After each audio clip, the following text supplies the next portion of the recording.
Hey there, Warner Fertilizer team. This is Josh Challenger with AIS. I'm here to go over some of your, features of your JCB 417. So as we walk into the cab, you're gonna see our battery disconnect. Right now we have that cabled in just so it doesn't get lost while it's here on the premises. If you feel comfortable, you can always cut that cable and take that disconnect key with you.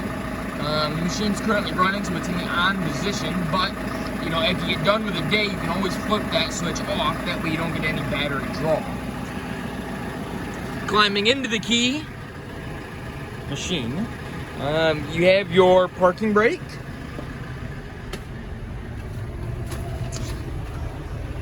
And then as you sit in the seat to the right, you're gonna see your climate control, your 12 volts, and then here's some buttons and switches. Put down the bucket, so you can see here. This is gonna be your continuous flow. If you were gonna run a defacer out on the farm, or a snowblower, or a power broom, you would flip that on and you would set your variable rate on your auxiliary hydraulic continuous flow. This is going to be to lock out all of your hydraulic power. So right now it's obviously on. I can lift my bucket up and down, flip that off, and you can't do anything. It's a hydraulic lock.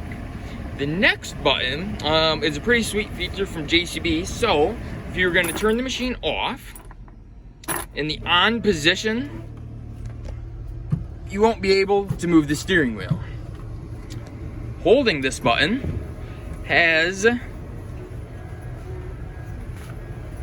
a secondary power steering. If the machine is dead, that way you can still angle and travel where you need to be. So that's just a one position switch. It'll automatically, go back to detent when it's not in use, but it's so you can still move and, angle the machine where you need to be as the engine's not running.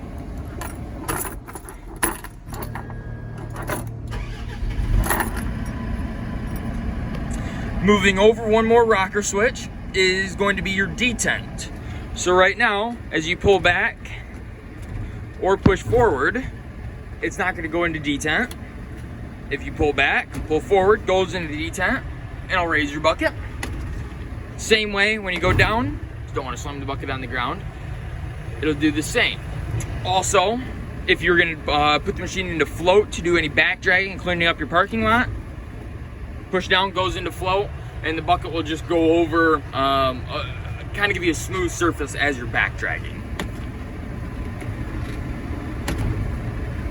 Moving over is going to be your rear wiper. 3-position switch. Bottom is your spray. Of course, you have your hazard lights. Moving over to the joystick. This button here is going to be for your auxiliary circuit. We're actually going to press this button here in a little bit to show you how to disconnect the bucket. On the rear side, where your trigger finger would be, is one of the two options of going forward to reverse. Forward, neutral, in reverse. Sounds buzzing because I have the parking brake on right now. We're gonna get into these buttons here in just a quick second. Outward is your horn, wipers, 2 speeds, and flash your high beams and high beams on. Before I forget, up here, beacon light, heated seat. And keep in mind on JCBs, the heated seats, they actually have a temperature sensor in them. So if you go down there in the Kentucky heat right now and you try to flip that on, no, you're not going to feel that.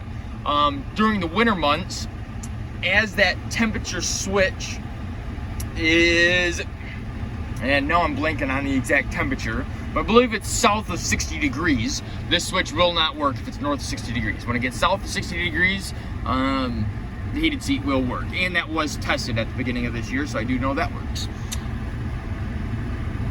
The switch here that's not illuminated would be for your rear fog lights. This machine is not equipped with rear fog lights.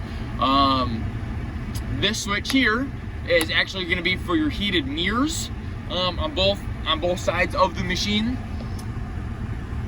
Work lights, front and rear, has 3 positions: front and rear, and road lights. Again, 3 positions.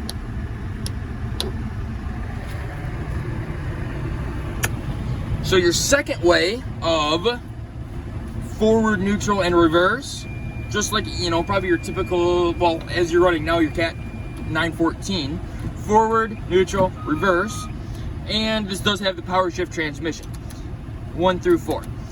This machine is also a automatic, so 90% of guys, if you are not in a load and carry application, they'll leave it in 4th gear. The machine will start in 2nd and then go 3, 4, and then back down as the machine decelerates. If you are in auto, you can always turn that off. Even if you're in off and you leave it in 4, it'll still start in 2 and go up to 4, but it'll not retract. And again, if you needed to start at 1st gear as if you were going into a pile, you just switch that down into 4, or excuse me, into 1, 1st gear. This does have a float system or a smooth ride system. Traditionally, you leave that on. I will tell you that if you are concerned when you first start the machine and lift the boom up and you see slight settling, all that's doing is it's charging, and it's nothing to be concerned about. If you notice it and you don't like it, you turn your smooth ride off, and it won't settle. It kind of helps when you get a loading bucket and you go across some uneven ground. It definitely helps save your back inside of the cab. Next switch is going to be your transmission disconnect switch. So we're going to have that off now. We're going to turn down the parking brake. And traditionally, I always use just my joystick grip, just easier for me. So we're moving in this direction. I put my foot on the brake all the way, and then also on the throttle. And you'll see that I can pull through the brakes, okay? And come to a stop. If I put on that transmission disconnect, again, haven't moved my foot off the brake, I think it has to be pushed down more than 50%. Put on the throttle, even all the way, and you're not moving. Alright, then you start moving.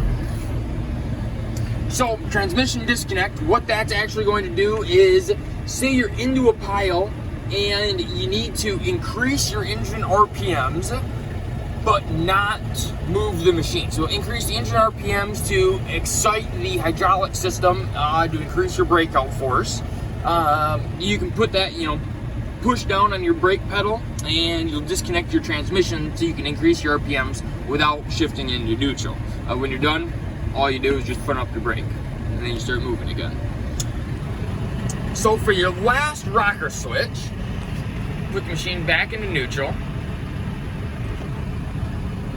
is going to be for your, and you may not be able to see all of this here because I have to use 2 hands, but it's a 1-position switch which is going to activate your quick coupler. So if you can see down there, there's going to be 2 red cylinders that come in and out, which is going to activate. So you're going to press and hold down, and at the same time, let me unzoom, at the same time, you're going to push forward on your auxiliary circuit, which, let's see if I can do that here. See how that locked right out? Put your bucket down, push the bucket away, and you're free.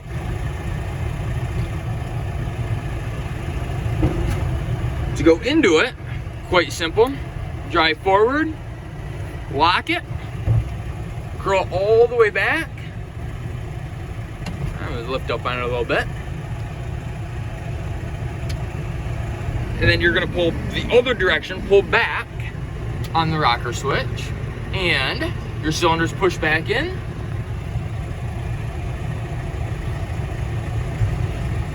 Just like that, bucket is locked.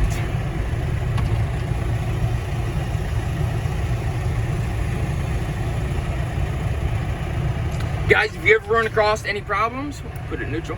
If you ever run across any problems, you have my cell phone number. Feel free to give me a shout back at any time. I think this is going to be a pretty slick machine for you. Thank you very much, Warner team, and let me know if there's anything else I can ever do to help.